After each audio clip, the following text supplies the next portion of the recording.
വിശ്വസ്തനെന്ന് എന്നെ എണ്ണി ശുശ്രൂഷ നൽകിയല്ലോ. രക്തമെൻ്റെ പേർക്കു നൽകി വിശുദ്ധനാക്കിയല്ലോ.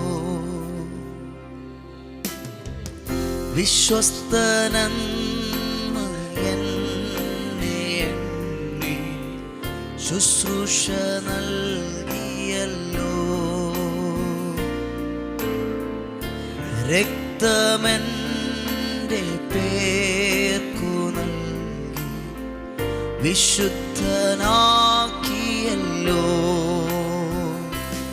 എല്ലാം നിന്റെ ദാനമല്ലോ, നന്ദിയോടെ അങ്ങേ വാഴ്ത്തും.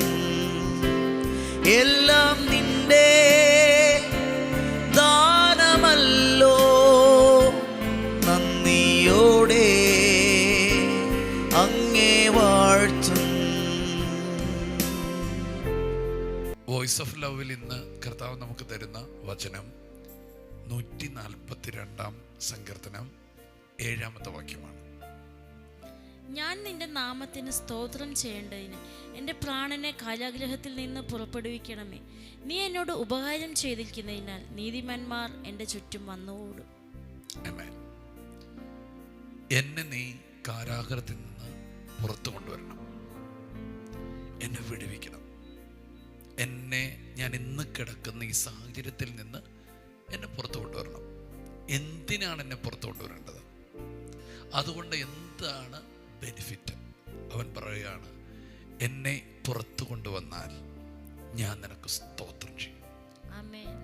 ദൈവം നമ്മെ വിടുവിച്ചു കഴിഞ്ഞാൽ, ദൈവം നമ്മെ സൗഖ്യമാക്കി കഴിഞ്ഞാൽ, അത് നിമിത്തം ദൈവരാജ്യത്തിന് എന്ത് ലഭിക്കും? ഇതൊരു ചെറിയ ഉദാഹരണമാണ്. പറയാണ്, ഉറപ്പായിട്ടും ഞാൻ നിനക്ക് സ്തോത്രം ചെയ്യും. മറ്റൊരു സ്ഥലത്ത് പറഞ്ഞിരിക്കുന്നു, ഞാൻ നിന്റെ രക്ഷയുടെ പാനപാത്രം എടുത്ത് യഹോവയെ വാഴ്ത്തും. വേറെ സ്ഥലത്ത് പറഞ്ഞിരിക്കുന്ന എൻ്റെ ആയുഷ്കാലമൊക്കെയും ഞാൻ അങ്ങയെ വാഴ്ത്തും. അപ്പോൾ നീ എൻ്റെ ജീവിതത്തിൽ ചെയ്യുന്ന ഉപകാരങ്ങൾക്ക്, അത്ഭുതങ്ങൾക്ക് ഞാൻ നന്ദിയുള്ളവനായിരിക്കും, ഞാൻ കടപ്പാടുള്ളവനായിരിക്കും. അത് എൻ്റെ ജീവിതത്തിനകത്ത് ഒരു പുതിയ തീരുമാനത്തിലേക്കും ദൈവരാജ്യത്തിൻ്റെ മഹത്വത്തിന് വേണ്ടി ഞാൻ വേർതിരിക്കും. പലവട്ടം പ്രാർത്ഥിച്ചിട്ടും വിടുതൽ കിട്ടിയില്ലെങ്കിൽ ഇങ്ങനത്തെ ഒരു തീരുമാനത്തിലേക്ക് ഒന്നെത്തുക. ഹന്ന ഒത്തിരി നാൾ പ്രാർത്ഥിച്ചു, എനിക്കൊരു തലമുറ തരണേ, എനിക്കൊരു തലമുറ തരണമേ. എൻ്റെ വീട്ടിൽ എനിക്ക് എതിർപ്പുണ്ട്, എന്നെ കളിയാക്കുന്നവരുണ്ട്, എനിക്കൊരു തലമുറ തരണേ. എന്നെ നിന്ദിക്കുന്നവരുണ്ട്, എനിക്കൊരു തലമുറ തരണമേ. അപ്പോഴൊന്നും ഹന്നയ്ക്കൊരു തലമുറയെ കിട്ടിയില്ല.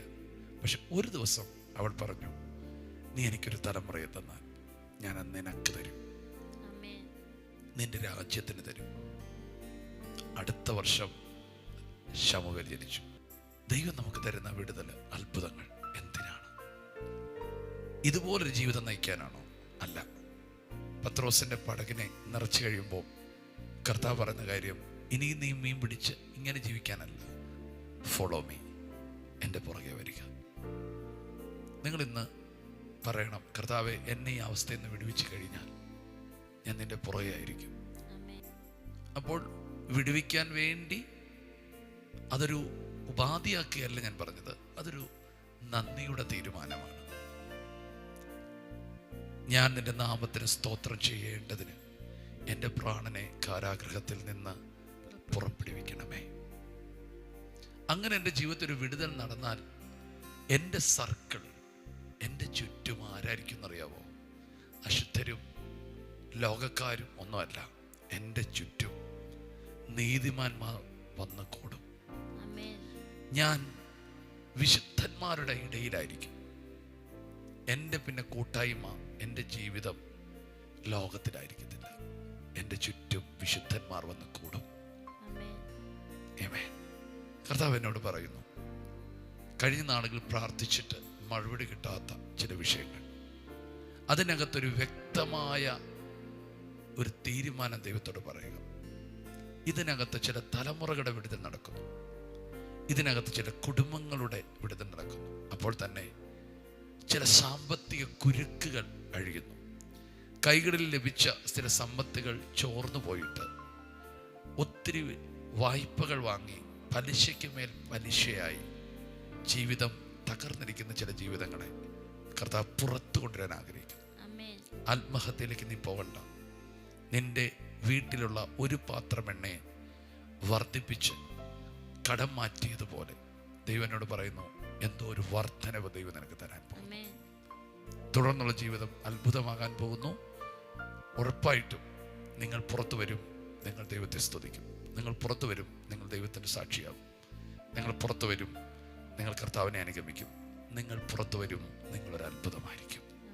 യെസ്, നമുക്ക് പ്രാർത്ഥിക്കാം. യേശു, ഇത് ഞങ്ങൾക്ക് നൽകിയ നല്ല പ്രത്യാശയുടെ വചനത്തിന് നന്ദി പറയുന്നു. കർത്താവെ, അങ്ങ് ഞങ്ങളെ പുറത്തു കൊണ്ടുവരുന്ന ദൈവമായിരിക്കൽ സ്തോത്രം ചെയ്യുന്ന പിതാവെ. ഇനി വചനം കേൾക്കുന്ന ഓരോ വ്യക്തിയെ അനുഗ്രഹിക്കുന്നു. അവരായിരിക്കുന്ന തടവറയിൽ നിന്ന് ഞങ്ങൾ അവരെ പുറത്തു കൊണ്ടുവരുന്ന യേശുവിൻ്റെ നാമത്തിൽ. കർത്താവെ, എല്ലാ ബന്ധനങ്ങൾ മാറട്ടെ യേശുവിൻ്റെ നാമത്തിൽ. തകർച്ചകൾ മാറട്ടെ യേശുവിൻ്റെ നാമത്തിൽ. കർത്താവെ, അവർക്ക് നൽകുന്ന വിടുതലുകൾ യേശുവെ അങ്ങയിലേക്ക് അവരെ നയിക്കട്ടെ. കർത്താവെ, അങ്ങയെ സ്തുതിക്കുന്ന ഒരു തലമുറ എഴുന്നേൽക്കുവാൻ ഞങ്ങൾ പ്രാർത്ഥിക്കുന്നു. കർത്താവെ, ഈ വചനം കേൾക്കുന്ന വ്യക്തിയെയും കുടുംബത്തെ അനുഗ്രഹിക്കുന്നു. ഇന്നത്തെ ദിവസം കർത്താവെ, അങ്ങയുടെ സ്വാതന്ത്ര്യത്തിൽ നടപ്പാൻ പരിശുദ്ധാത്മാവെ അങ്ങ് സഹായിക്കണം. യേശുവിൻ്റെ നാമത്തിൽ തന്നെ ആമേൻ. ഞങ്ങൾ ഒരുമിച്ച് പ്രിയപ്പെട്ടവർക്കായി പ്രാർത്ഥിക്കുന്നേ. യേശുപ്പ, അവരുടെ രോഗങ്ങൾ സൗഖ്യമാകട്ടെ.